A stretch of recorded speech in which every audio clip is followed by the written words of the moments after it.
Please remember that all the opinions in the show are those of the host and should only be taken as food for thought. We're in no way telling you to do anything.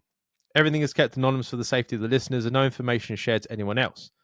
If you are easily offended by people's opinions or views, then thank you for making it this far, but this is not the podcast for you, so see you later.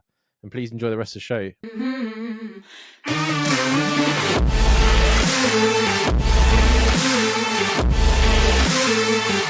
Hey, I'm coming to the end of my studies soon, and I'm not sure whether what I'd like to do after. I'm debating going travelling, but that means taking a year or two out and spending most of, if not all of my savings. Do you know of many people who went travelling, and would you class it as something you'd think you'd recommend? I wish I'd had the money to go travelling. Like, So traveling is interesting because, you know, you're going to blow all your money. You're going to be broke after, but you may get an unforgettable experience. You may meet the love of your life. You know, you never know what can happen. But I don't know. That's really such a personal decision. I'm not the type of person that ever had wanderlust. You know, that's not something that like really interested me. Like, I would love to go to like Australia and England and see all these places, but it's not something that ever really drove me like to a crazy amount. So to me, I would rather have financial stability and then maybe do those things. But that's me personally. You're probably younger if you're finishing school, so this might be your only chance to actually do it. Yeah. It kind of could be a YOLO mentality. In 2008, I took the EMT test for New York, right, to get certified. And I failed by 2 questions. And I had a retake test date. And on that date, I was supposed to be in Belgium with my friends.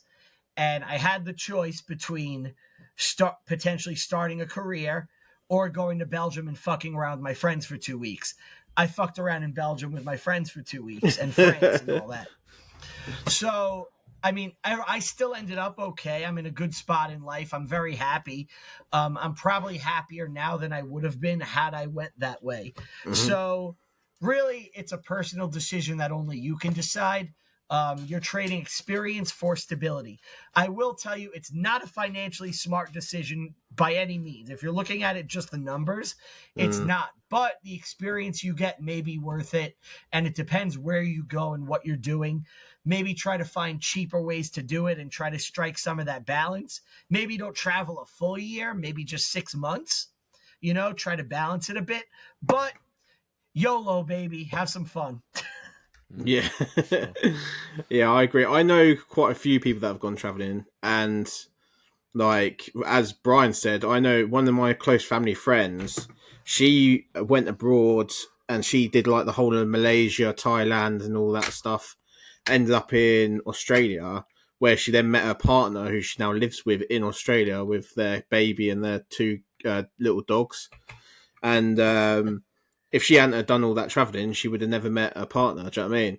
And a few of my mates had girlfriends and that they broke up relationships and stuff, and they went off travelling and then come back, and they had like a brilliant time. I think for me, one of my regrets is not doing like 6 months worth of travelling when I was young and carefree, mortgage free, to do it. There was a point where me and Charlotte were both hating our jobs and we were thinking about selling the flat and going and doing it for a bit. But I think if I'd done that, I wouldn't be where I am now. So it is very, I'm like, what I'm saying is very along the lines of what Brian said. It's not financially fucking smart. It's good to do. And it's good. Like, I believe in living for experiences. That's why I go on about 5 holidays a year, as the listeners know.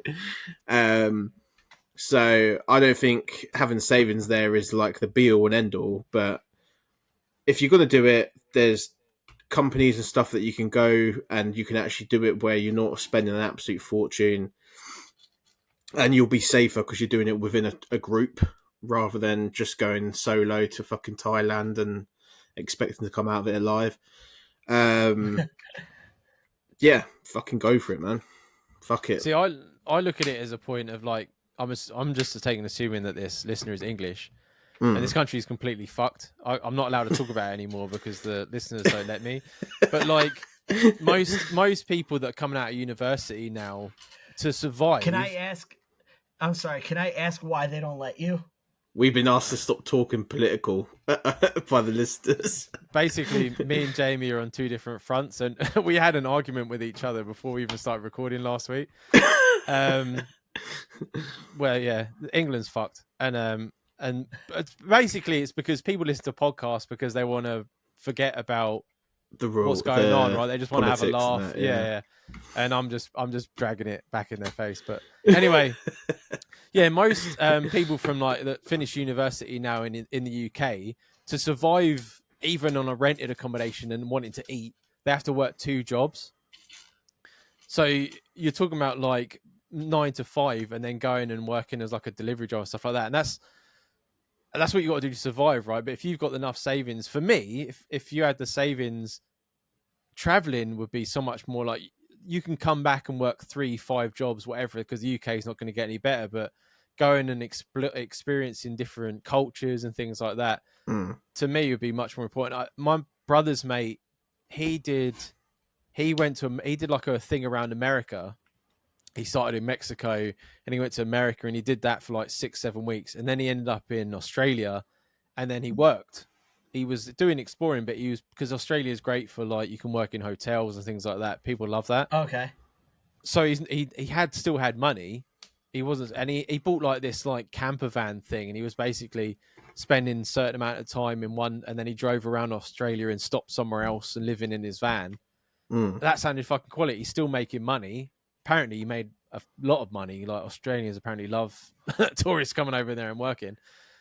And Wow. he did that, and he did that for years. I think he's only just come back, and he's quite happy, and he's experienced it. And I agree that you could meet people, and you can find somewhere else that you might consider you wanted to live and the culture. As home, yeah. I would do it if back in the day I didn't have a lot of money, because as soon as I could get a credit card, I got a credit card. But I would do it in a heartbeat. You know what I mean? I'd much rather experience all that other thing, because especially if you live in the UK, like it's so miserable. Everyone's miserable at everything. Everyone's fighting. It doesn't seem too great over there right now. No, it's not at the minute. No, it's not good. So I would do it. Like the fighting's still going to be there if you've gone a year, if you've gone 2. If you want to come back, I personally wouldn't, but fucking do it. Just do it. Like even in America, like people nowadays aren't going to have their own house, are they? You know what I mean? House prices are so much. I mean, the housing market is pretty nuts right now, but it's a bubble. It's going to burst. It's very similar to 2008, where the prices are rising too much and the rates are too high. Right now, a mortgage in America is 6% interest. Yeah. Which is insane. And people that got good rates aren't selling. So it's causing the rates to go up and up and up. My house, we bought it at, I'm not going to say the price, but we bought it at a certain price and it's almost doubled that price by now, which is fucking insane. We got this house in 2021 and our mortgage rate is very low. And I told my wife, I'm like, with this house, I was like, we could basically never sell it until the bubble bursts, because our rate is so good. I was like, we're here 27 more years when we pay off the mortgage. Yeah. See, my house, the housing market in Scotland's crap. So my house that I bought is exactly the same as what I bought it for. Like, it hasn't gone up at all. I've been here 3 years and it's not worth any more money. So it's like, I have it because I had the opportunity to buy a house and now I have one. I mean, it literally benefits me to rent. It doesn't matter. I'd much rather be renting, to be honest, because then when something breaks, it's someone else's fucking problem. You have no problems. Yeah. But if someone's come to me and was like, look, here's $5,000 for you to quit your fucking job and I'll pay your bills and you can go traveling, I'd fucking do it. Mate, when the interest rates went up, I was at the listeners know this, Dan knows this. I was at the end of my fixed mortgage, so it was going to variable, or I would have to change. So then I got raped. So then we pay like another £600 a month now than we used to, and that's all on interest. That's all interest.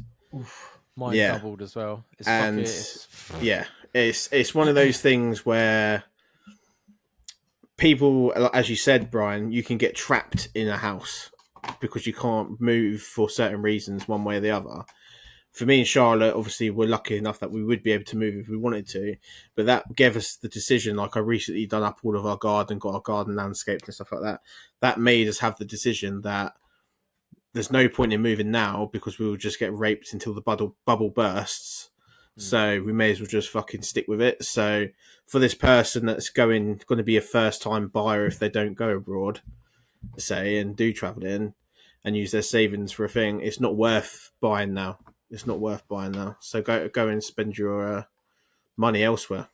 but that's what I mean. We got stuck on like housing markets, but that's what I'm trying to get at. Like, right, It's like, a similar thing, yeah. Yeah, you just come out of uni, you've got savings.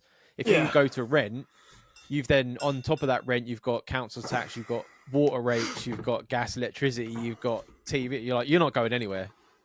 So The quality of life right now is very expensive. yeah, And with all the turmoil going on in the world everywhere, it's not crazy to think that we may be a couple of years away from World War III.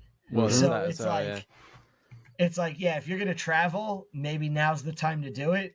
Yeah, But while also you gotta can. understand that the financial safety net, is rough. Yeah. There is no financial safety net in England. That's me trying. I'm just trying to dig it back to fucking politics again. But yeah, no, go traveling. We made a joke about England. Not to get political, and you guys could cut this if you want.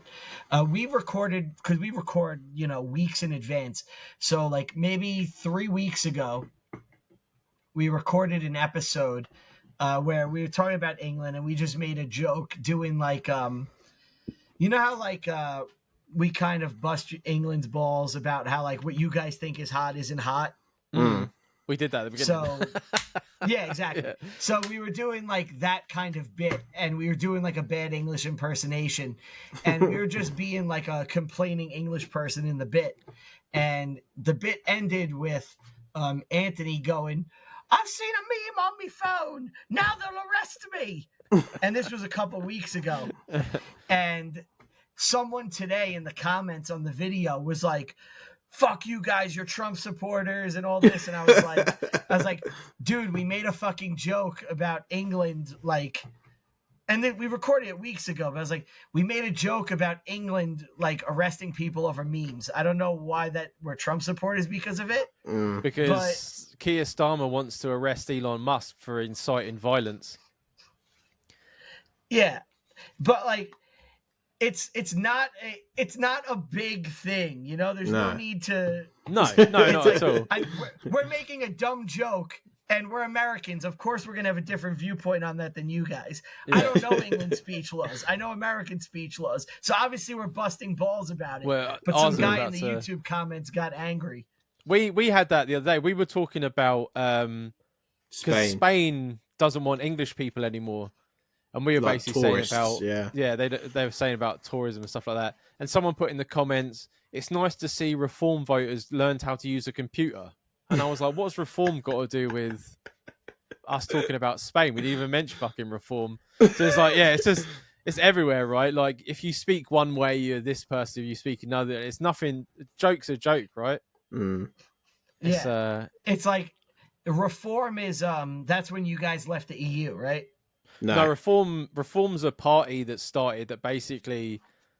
Is that the Nigel Farage? Yeah, that's his party. Okay, yeah.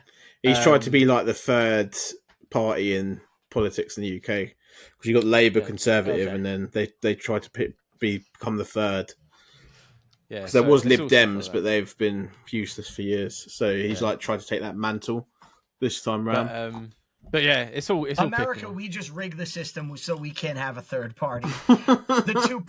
Basically, what happens is the two parties collude and they make arbitrary numbers. So, like for the presidential debate, they'll be like, "If you want to get on the debate stage, you need 10%, right?"